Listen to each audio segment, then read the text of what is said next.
Climate change is real and Jamaica has suffered huge economic losses each year as a result of its impacts on lives, livelihood and infrastructure.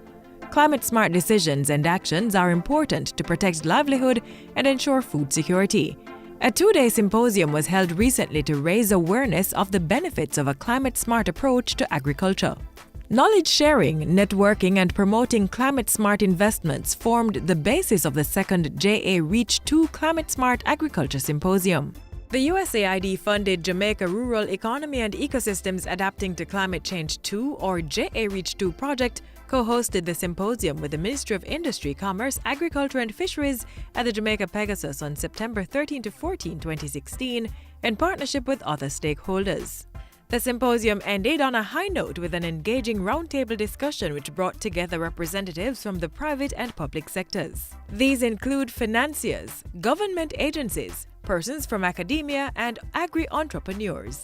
The roundtable examined the national policy framework needed for climate-smart agriculture (CSA) adaptation, the costs versus benefits of mainstreaming CSA, international financing opportunities for CSA, systems barriers to investments in agriculture locally, opportunities in CSA for diversifying the credit portfolios of financial institutions, financing microinsurance to improve affordability and access by farmers, as well as unlocking opportunities within the value chain to support climate-smart upgrades.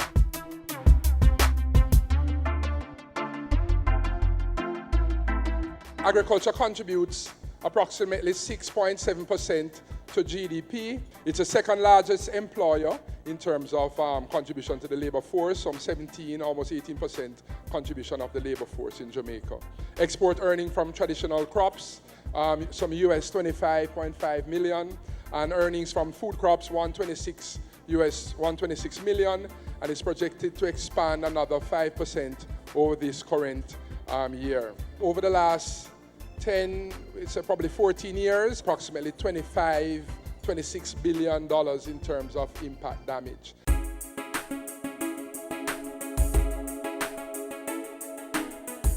Agribusiness entrepreneurs face several challenges as they seek to play their part in economic recovery and growth. Access to suitable financing and markets, as well as production and supply contracts, are among key issues. The handicaps to the business extend beyond the man-made anomalies which lecturer in economics Dr. Andre Horton explained can be solved. Given the handicaps, the internal and external shocks, our agricultural industry has not been able to attract the type of funding that we want. Now, I've looked at some of the handicaps that we face here, and basically the hurricanes has been a problem. But not only that, the drought issue over the last couple of years has impacted our agricultural produce negatively, mainly in the summer areas. The aim is how do we help the industries to grow and help the small farmers to grow, and as well, how do we help the lending institutions to understand that farming in some instances is a long-term thing. The mindset of the banks is changing as their understanding of the challenges and mitigating solutions increase, allowing them to craft more suitable financial and risk management products, particularly in microfinancing and insurance. Small farm holdings can now benefit from products such as GK Insurance's livelihood protection policy and alternative credit risk assessment models, which make it easier for banks to understand a farm's capacity to repay. The World Bank reports that banking sectors in developed countries lend a much smaller share of their loan portfolio to agriculture versus the share of agriculture to GDP. And this results in reduced investments in both agriculture by farmers and for agro-enterprises. Now, this manifestation suggests that banks, it's not an issue of liquidity. It's an issue of willingness to lend to the agricultural sector. And this is due mainly to a lack of capacity and structures to adequately deal with risks and the whole business of agriculture. We are throwing open to questions now from the floor. What would you say perhaps are the two biggest obstacles you find in trying to obtain financing? If you were to say 1, 2, what would those be? One is the financial institution that offer the lowest rates, they do not facilitate you as an individual before them. Tell me what that means. It I don't means understand that what they that tell means. you to go through the commercial banks in order to make your proposal to them, and the commercial bank is now supposed to bring the proposal to Okay. and then get back to you, the party. The second obstacle is the persons who you are sitting with now who want to offer you the loan, their interest rate is like 2 digits.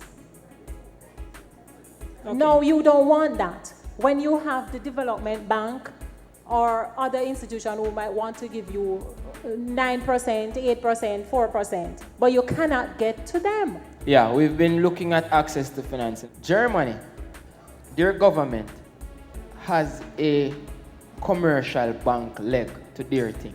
So in Jamaica, what we have is that the DBG and the main institutions, they use the Scotia Bank and so on as their intermediaries to deal with it. You understand what I mean? Instead of going to them directly and cutting out the middleman. So Germany has cut out the middleman because what Germany realizes is this: when they are trying to push production, because the commercial bank is in a profit maximizing frame of mind, the commercial bank, one, is going to offer their lending instruments first, and then secondly, if they offer the lending instruments of a DBG or so on and so forth, then it's cumbersome to access it. Thank you so much, Dr. Horton, and over to Mr. Chin. We're one branch, and so we have to rely on the network that is out there in the commercial banks and also in the microfinance institutions, like a Jamaica National. What happens if we don't go this route, the climate smart agriculture route? Effectively, if we don't solve the problems of agriculture, then the growth that we talk about and preach about is not going to happen. I think there are perhaps 4 specific areas from a financial standpoint which we have to get right. First one being to identify the specific needs of our small stakeholders. How do we get to them, through what channels? Find ways of de-risking agricultural lending. And this is as it relates to climate smart or just lending to agriculture, period. Initiatives like credit enhancement guarantee, which will provide some assistance as it relates to collateralizing your loan. So that's 2. We have to identify the most important delivery channels to get funds to the agricultural sector. Is it the PC Bank? Is it the commercial banking network? Or do we set up something else? So fruitful were the discussions among stakeholders that the sum total of the knowledge and proposals shared are now destined to help create the platform for growing Jamaica's agricultural economy in the face of climate change. An online climate-smart agriculture community of practice was also introduced, which is intended to seek broader involvement of stakeholders from diverse backgrounds in order to continue the information exchange beyond the symposium.